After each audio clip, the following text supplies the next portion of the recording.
Hi, అందరికి నమస్కారం. బాగున్నారా? ఒక అంశం గురించి మాట్లాడదాం అనుకుని వీడియో చేస్తున్నాను. ఇప్పుడు క్రైస్తవ్యానికి ఒక దిక్చూచి, ఒక నాయకత్వం చాలా అవసరమని నాలాంటి వాళ్లకు అనిపిస్తుంది. ఈ క్రైస్తవ సమాజం భయంతో బతుకుతున్నారు.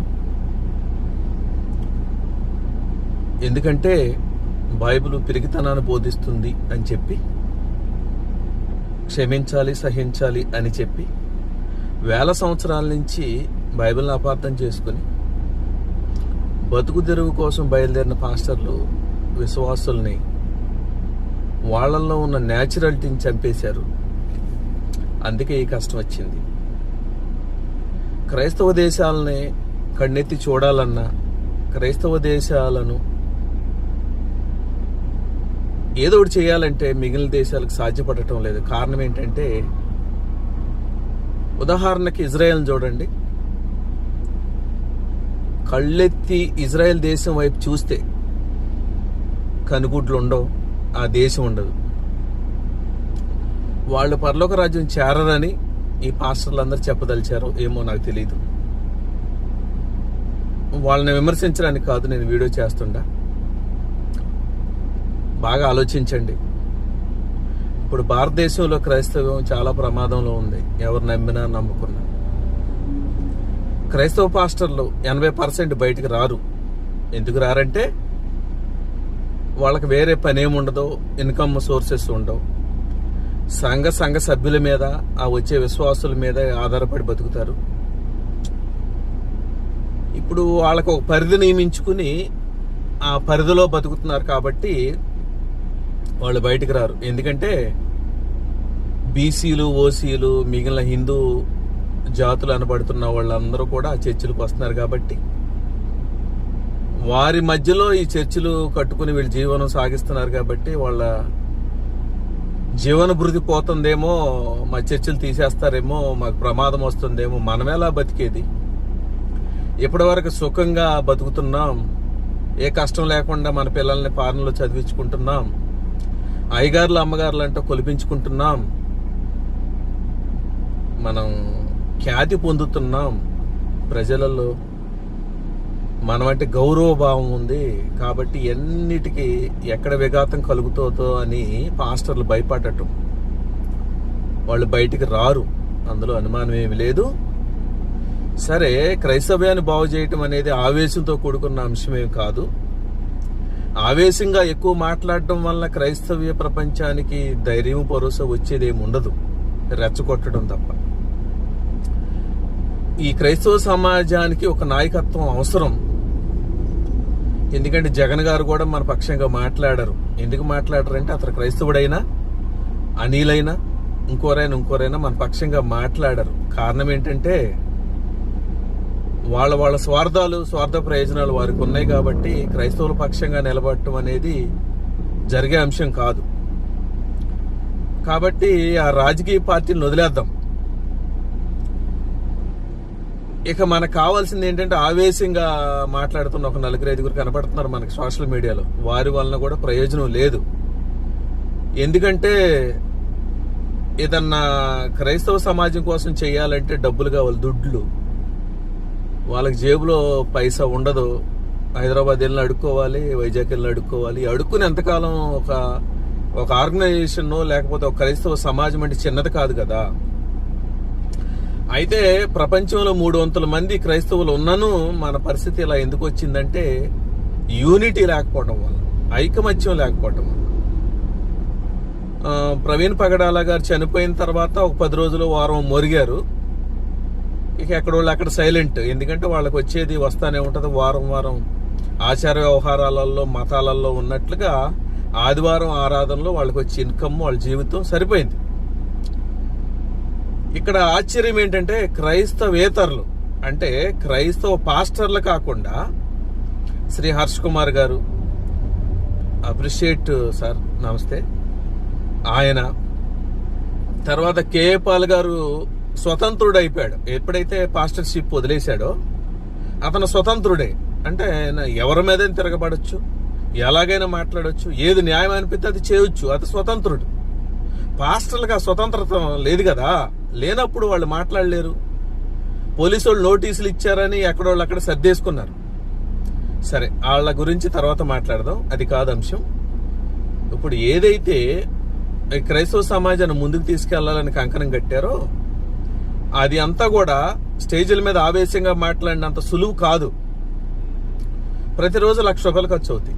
ప్రతిరోజు 1,00,000 ఖర్చు అవుతాయి. ప్లస్ ఇక్కడ ఏదైనా జరిగితే అంతర్జాతీయ వేదికల మీద ఆయా క్రైస్తవ దేశ ప్రధానుల దగ్గర ఈ విషయాన్ని ఉదహరించాలి. అక్కడ అసెంబ్లీస్లో, అక్కడ పార్లమెంటులలో మాట్లాడాలి. అది అందరికి సాధ్యపడే విషయం కాదు.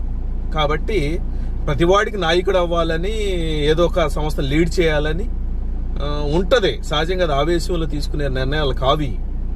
మాట్లాడడం ఎవడైనా మాట్లాడతాను, నేను కూడా మాట్లాడతాను. రోజుకు ఒక 5,000 ఖర్చు పెట్టగలుగుతాను. కానీ నడుతుందా? ఉద్యమం నడుస్తుందా? కాదు కదా. భారతదేశంలో చేసేది కాదు ఇది.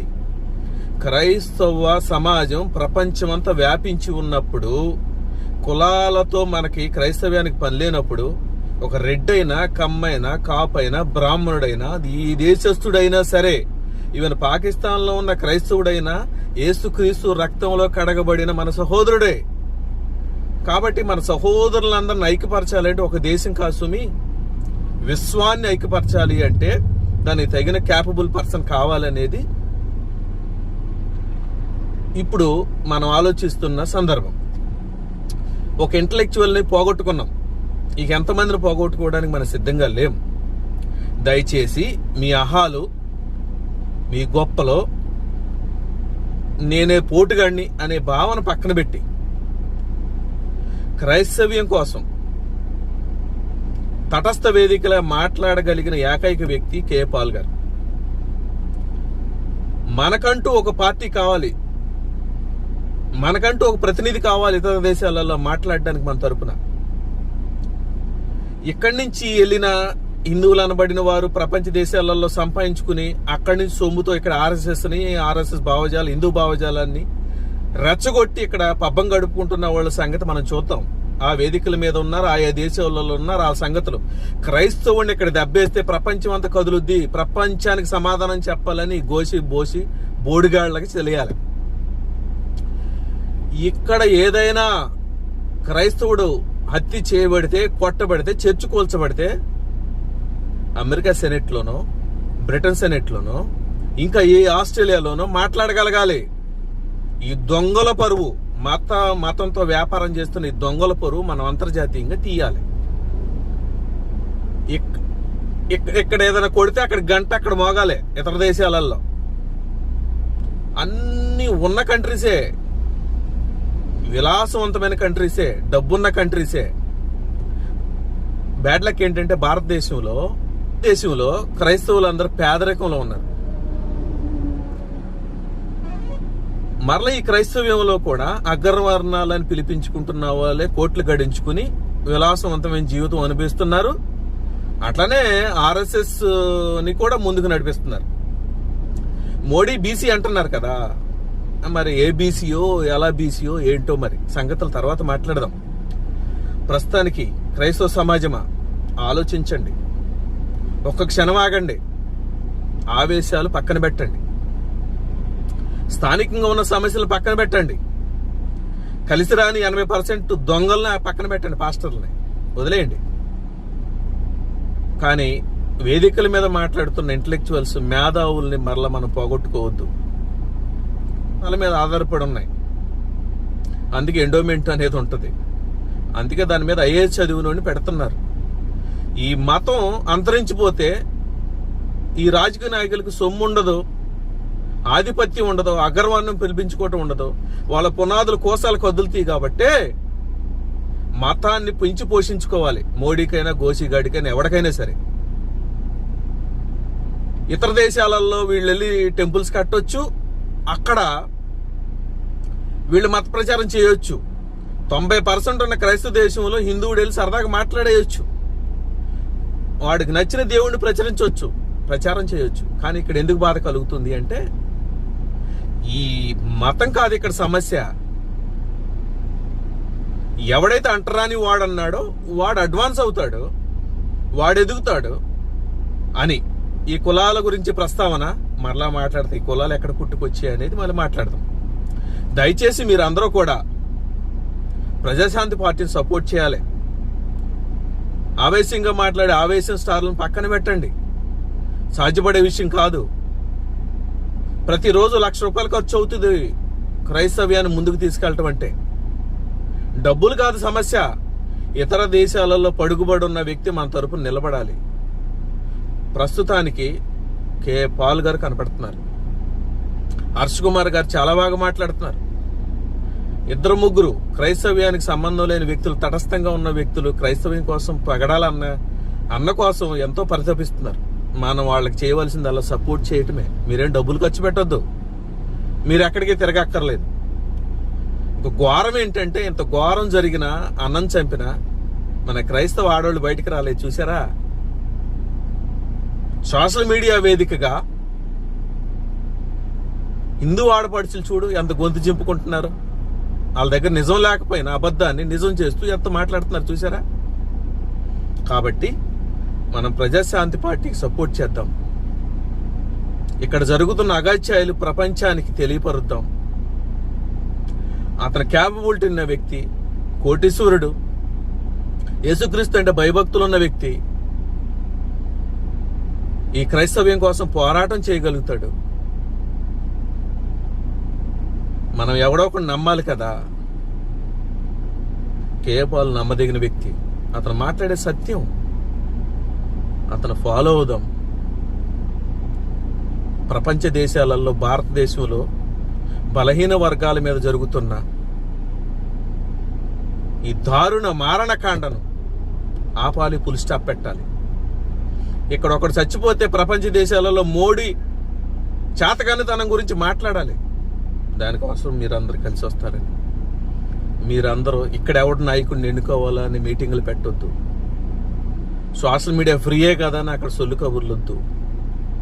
క్రైస్తవ సమాజమా, మీరే క్లబ్ అయి ఒకళ్ళొకళ్ళు ఈగోలు తగ్గించుకుని కలిసి మాట్లాడి కే పాల్ గారి నాయకత్వాన్ని బలపరచండి. ఇంకొకటి ప్రాణం పోగొట్టుకోకముందే ఆయనకి నాయకత్వం అప్పచెప్తాం, కట్టబెడదాం. ప్రవీణ్ పగడాలన్న సుప్రీంకోర్టులో వేసిన పిటిషన్ ఉంది కదా, దానిని కే పాల్ అన్నని స్వీకరించమని చెప్దాం. ఖచ్చితంగా ఇంప్లీడ్ అవ్వచ్చు. ఆయన డెత్ సర్టిఫికెట్ ఎవరైతే అభ్యర్థి ఉన్నాడో, ఎవరైతే క్యాండిడేట్ ఉన్నారో ఆయన లేరు కాబట్టి ఆయన తరపున కేఏ పాల్ గారు వాదించవచ్చు. సుప్రీంకోర్టులో తేల్చుకుందాం. అంత క్యాపబిలిటీ ఉన్న వ్యక్తి కేఏ పాల్ గారు. నమ్మండి. మనకు ఒక పార్టీ ఉండాలి, మనకు 2-3 ఎంపీలు ఉండాలి, మన గోడు పార్లమెంట్లో వినిపించాలి. కేఏ పాల్ అన్న ఇక్కడ జరిగితే వేరే దేశాల సెనెట్కి వెళ్ళి ఆ ప్రధానులతో మాట్లాడి ఆ పార్లమెంట్లో చట్టాలు చేయించగలుగుతాడు. దయచేసి నా మాట వినండి. వచ్చిన సదవకాశాన్ని సద్వినియోగపరుచుకుందాం. మన కొరకు పోరాటం చేసే వ్యక్తులు లేరు. ఆ ఉన్న వ్యక్తికి మనందరం సపోర్ట్ చేద్దాం. నైతిక సపోర్టు, మారల్ సపోర్టు, ఫైనాన్షియల్గా అతను క్యాపబుల్ పర్సన్. మనం అన్నకి సపోర్ట్ చేద్దామని మీరు ఒక తీర్మానం తీసుకోవాలని నేను ఈ వీడియో ముఖంగా మీకు తెలియపరుస్తున్నాను. దయచేసి ఎవరు ఫీల్ అవ్వద్దు.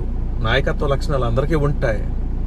లక్షణాలు ఉంటేనే సరిపోదు, దానికి కావాల్సిన ఆర్థిక వనరులు కావాలి. ఇతర దేశాల అధ్యక్షులతో మాట్లాడగలిగిన సత్తా ఉండాలి. ఇందుకోసమే కేఏ పాల్ గారు స్వతంత్రుడు అయ్యాడేమో. ఆయన చర్చి విడిచిపెట్టి బయట మాట్లాడుతున్నారు, కానీ ఎక్కడ కూడా యేసుక్రీస్తుని విడిచిపెట్టలేదు. యేసుక్రీస్తే మన కోసం పంపించాడని నమ్ముదాం. దయచేసి మీ రాజకీయాలు మానండి. ప్రజాశాంతి పార్టీ వైపు అడుగులేద్దాం. మనందరం కూడా మనకు కావాల్సిన హక్కులు సాధించుకుందాం. ఈ భారతదేశ మెడలు ఉంచుతాం. ఇక్కడ వీళ్ళు ఈ మారణకాండ ఆపకపోతే ఇతర దేశాలలో ఏం చేయాలో ఇంటర్నేషనల్ క్రిస్టియన్ కౌన్సిల్ అనే ఒక సంస్థ లాంటి సంస్థ ఏర్పాటు చేసి మనం కూడా ప్రణాళిక ఏర్పాటు చేద్దాం. ఇక్కడ కోటాను కోట్లు క్రైస్తవ ఆస్తులు ఉన్నాయి, వాటి మీద కన్నేశారు ఈ దొంగలు, ఆర్ఎస్ఎస్ హిందూ ఉగ్రవాదులు. వాటిని కాపాడుకుందాం. ఒక ఆర్గనైజేషన్ ఏర్పాటు చేద్దాం. ఆ క్రిస్టియన్ ఆస్తులు మీద పరిరక్షణ సమితి లాంటిది ఒకటి ఏర్పాటు చేసి మన ఆస్తులు మనం కాపాడుకుందాం. దయచేసి దొంగలను దూరంగా పెట్టండి, దుర్మార్గులను దూరంగా పెట్టండి. మనందరం కలిసి పోరాటం చేద్దాం, కలిసి నడుద్దాం. ప్రభువైన యేసుక్రీస్తు మీతో మనతో ఉండును కాక.